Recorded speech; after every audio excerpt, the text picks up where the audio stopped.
Grew up in Massachusetts, born and raised. Spent most of my time in and around the Boston area. Athletics was actually kind of what anchored me, starting really, really young. I played just about every sport there is growing up. I excelled in football, so that kind of became my top go-to. Football was really the driving force in me going to college. Kind of around my sophomore year, maybe, of high school, I really didn't have any kind of direction. Started looking at the military. And I'll never forget growing up as a kid, the commercial, the Marine Corps commercial, this dude's climbing this mountain, gets to the top, he slays this dragon, and he snaps around, he's wearing the Marine Corps dress uniform, and I was like, yeah, I need to be that guy, right? That's me for sure. So I went to the University of Massachusetts at Lowell, I played football there. It was a Division II school. My sophomore year was 9/11.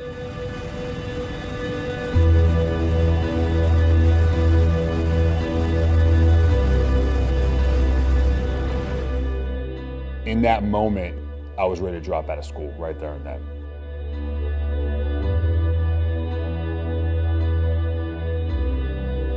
And that was really the nail in the coffin for me, right? I am ready to go right now because I knew we were going to war.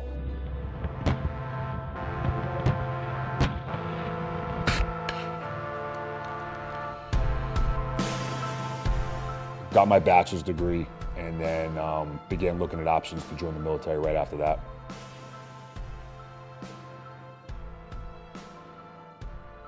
So I graduated the Q course in 2010.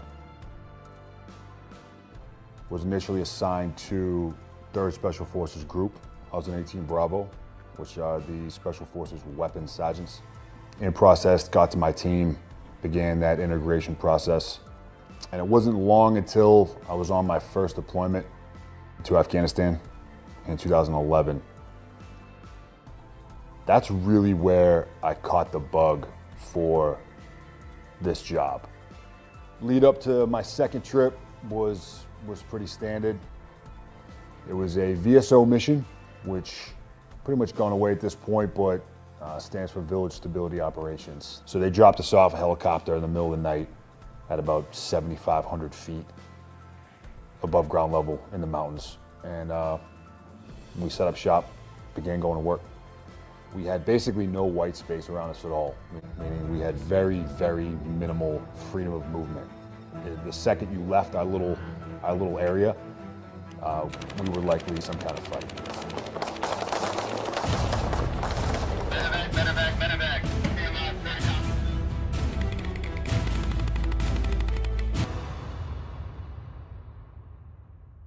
We had my team, we had a ANA SF ODA that we were living with, and then we had an infantry squad uplift there with us as well. So extremely small footprint. About 2-3 weeks into our deployment, we were driving along, going to check on one of the ALP, Afghan local police, one of their checkpoints, and we were ambushed. I got hit with some shrapnel in the back of my shoulder. Wasn't a big deal, plugged it right there, continued on mission, no problem. Secured the objective, got back, reconsolidated. My medic took a look at it, he bandaged it up, and we continued on. Fast forward to November, same deployment. We were on the way back from a mission that went well, and we were ambushed along our route back. The initiation to that ambush was a 300 to 400 pound IED that hit our lead vehicle. Hear the boom, truck is airborne, and I'm seeing dudes fly through the sky like lawn dots. So I begin maneuvering myself down towards the truck, and I trip and fall. I look back, and it was one of my teammates who was actually the gunner in the turret of that truck. I'm in shock because he's alive. He's completely incoherent, obviously. His leg is snapped in half.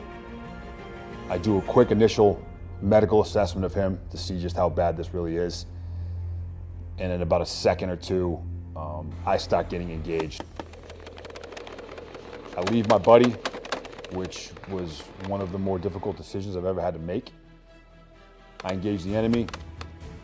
I eliminate that threat, 2 out of the 3 anyway. And third guy takes off running. He's running away from me, and he's shooting at me over his shoulder while he's running away. So I'm maneuvering on him through this apple orchard, and one of his rounds strikes me in the face. It just grazes my cheek. I didn't realize that that's what it was at the time. As I'm maneuvering, all of a sudden, I get knocked on my ass and I'm staring up at the sky. And I thought initially that I had run into like a tree branch, and that just knocked me over. Turns out it was a round from an AK. So fast forward to March now of 2013. Getting ready to go into a joint mission with A&A, our Afghan National Army. We had our Afghan National Army SF team. We had some Afghan National Police guys there with us, which was nothing new for us.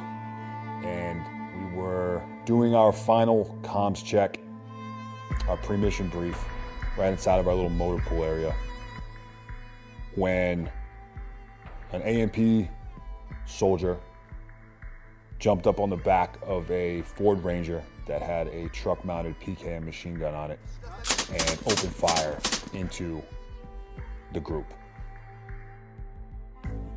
I ended up taking 4 rounds to my right leg, and I took 1 to my lower left. At this point, we're dealing with 11 American casualties, including 2 killed, and another dozen or so Afghan casualties. So, catastrophic. It took the medevac bird over an hour, somewhere between 60 and 90 minutes, to be able to land. I flatlined one time on the way to Fob Shank, which is where the AOB was located. I needed a blood transfusion, and I was administered a blood transfusion with the wrong blood type. This is something that I typically don't talk about, because to the lay person, this can't happen, and it perhaps paints our medical community in a negative light. I don't agree with that. There is a human element to everything that we do.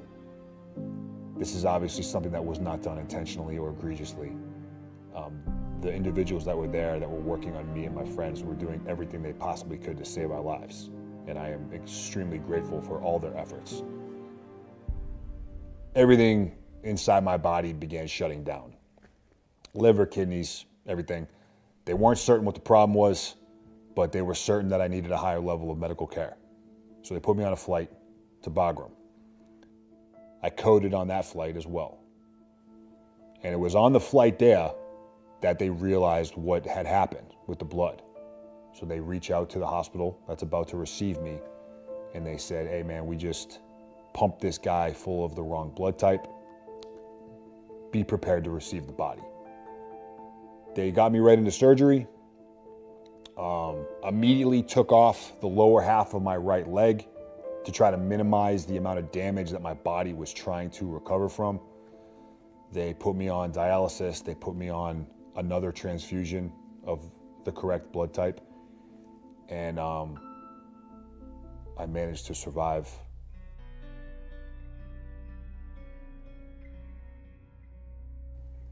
So about once every other day, I was in surgery, and they were just incrementally cutting above the infection, cramming me full of antibiotics, and trying to get the infection under control.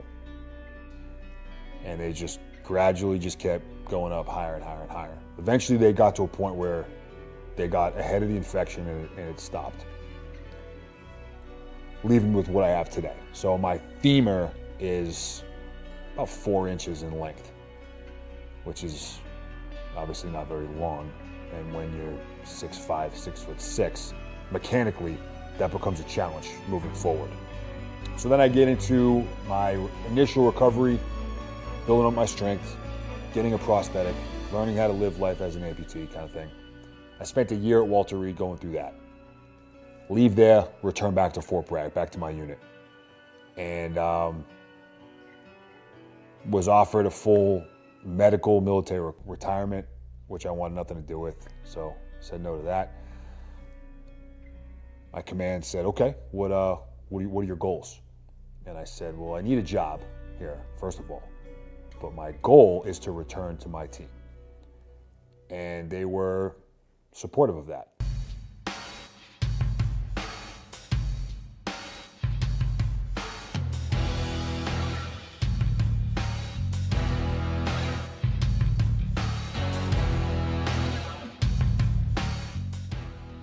I requested to be assigned on the combatives committee within the advanced skills company of 3rd Group, responsible for teaching special forces soldiers hand-to-hand combat and close quarters combat. So I'm instructing daily, teaching classes and whatnot, and then I'm also now working with the Thor 3 strength and conditioning coaches on more advanced recovery. I approached my training at this point like an insane person. It consumed me completely. I was, first thing in the morning, mobility training, flexibility, range of motion stuff. From there to the gym, strength training. From there to work, teaching classes. Train at lunch. Usually we train jiu-jitsu to keep our own internal skills sharp. So I did that for about 8 months. And at that point, I felt like I was ready to take a shot at getting back onto the team.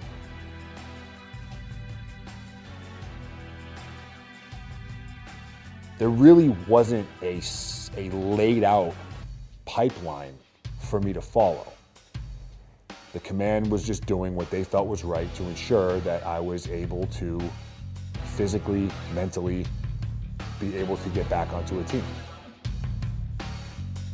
So that process went on for about 3 months of a variety of different assessments and tests. And at the completion of my last physical assessment, the 3rd Group command team felt comfortable with putting me back on operational status. So I get back onto the team. This now is mid-2015. So from the point of injury to the point of me returning to the team was right around 2 years, which in the world of amputees is still really early on in that process. You know, I was still trying to figure out how to live life just as a one-legged guy. Forget about trying to figure that out in Afghanistan. So I get back to the team, and about 2 months later, we were back in Afghanistan, August of 2015, running combat operations. Deployed once again to Eastern Africa, in the Horn of Africa region. At that point, I transferred groups from 3rd Group to 5th Group. I joined 5th Group July of 2017, and then I deployed with 5th Group to Lebanon. Got back from that, decided I wanted to pursue making the transition to warrant officer, which I did. Then took over as assistant detachment commander for one of the ODAs within 5th Group.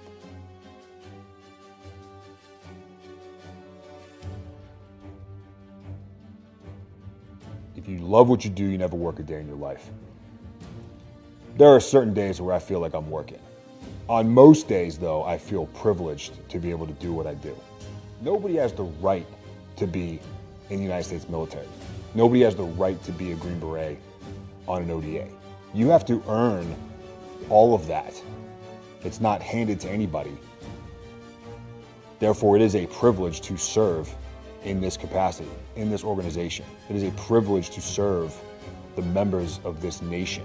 And that is something that I pledged an oath to in 2007. And despite this, I still have to uphold my end of that bargain because I can. And as long as I am considered an asset to the guys to my left and right, and as long as I provide value to them, I will continue to do what I do for as long as I can.